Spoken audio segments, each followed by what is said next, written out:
À peine ouvert et déjà refermé, l'Iran vient d'offrir une humiliation monumentale à Donald Trump, qui jubilait déjà et faisait des annonces depuis hier. L'Iran a montré que c'est lui qui contrôle la situation. Mesdames et messieurs, il paraît que l'Iran est en train de se balader avec l'âme de Donald Trump. Ils en font de ça ce que bon leur semble.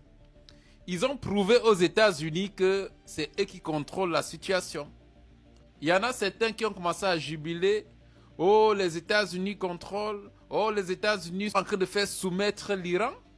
L'Iran a donc prouvé que ce n'est pas à cause de la faiblesse de son économie ou alors du fait que son économie a un problème qu'ils ont réouvert le détroit d'Ormuz. Venez donc ici m'expliquer comment est-ce qu'aujourd'hui l'Iran a la capacité d'ouvrir le détroit d'Ormuz et de le fermer comme bon lui semble.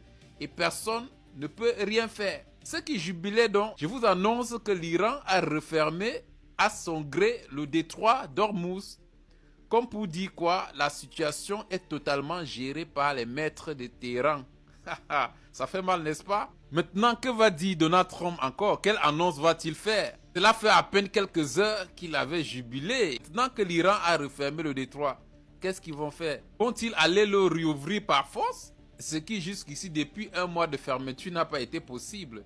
Donc l'Iran a donc prouvé que l'Amérique ne peut rien faire d'autre que de se tenir à 400 km du détroit d'Ormuz et d'instaurer sa part de blocus. Les Iraniens ont tant bien déclaré qu'ils attendaient les Américains sur le sol iranien. Attente qui n'a pas de suite jusqu'à présent. C'est là où les Iraniens les attendent, sur le sol iranien. Et ils ne veulent pas y aller. Et pourquoi? Donc, je vous ai dit ici que l'Amérique dans cette histoire n'a rien gagné.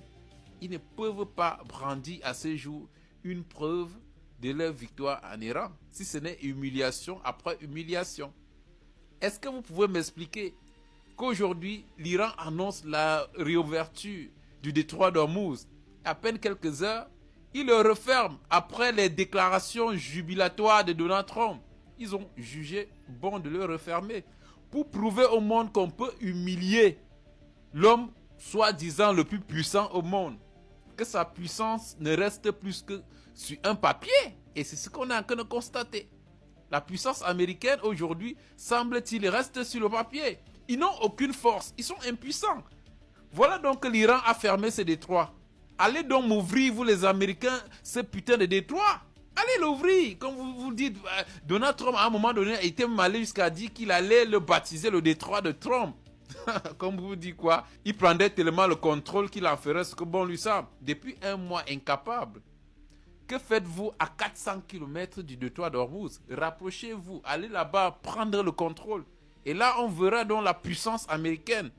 Mesdames et messieurs, sortez de l'illusion, sortez de la rêverie, sortez d'Hollywood. C'est une artère vitale pour l'économie mondiale. Le rapport de force n'est plus ce qu'il était depuis les un années 90. point de passage stratégique Tout a réellement changé. par lequel transite une l'Iran, partie du pétrole acheminé disons-le dans de le façon monde claire et factuelle, peut-être ne peut pas battre les États-Unis sur tapis vert. Mais les coups que l'Iran est en train de porter aux États-Unis, ça montre à suffisance que les États-Unis ne sont plus aussi tout puissants qu'on nous l'a laissé penser depuis des décennies. Et ça, vous devez l'admettre. Cela doit être accepté de tous. Aujourd'hui, c'est clair. L'Iran a perdu en ressources humaines, en infrastructures. Mais détrompez-vous, ils vont reconstruire. Ils ont un esprit résilient. Et cet esprit résilient, ils l'ont cultivé depuis des décennies dans leur idéologie. Donc pour eux, ça ne dérange pas qu'ils aient des pertes parce qu'ils savent une guerre, ça a des pertes. Il y a des pertes en vie humaine côté iranien, mais aussi des soldats américains dont Donald Trump et les États-Unis doivent rendre compte. Et ça, on ne veut pas en parler. Combien de soldats américains sont décédés dans cette histoire? Et combien de bases américaines ont déjà été vidées aujourd'hui? Est-ce que ça, on en parle? Sur la région du Golfe Persique, en Arabie Saoudite, à Oman, au Qatar, combien de bases militaires américaines sont restées simplement une coquille vide à l'heure où on est en train de parler?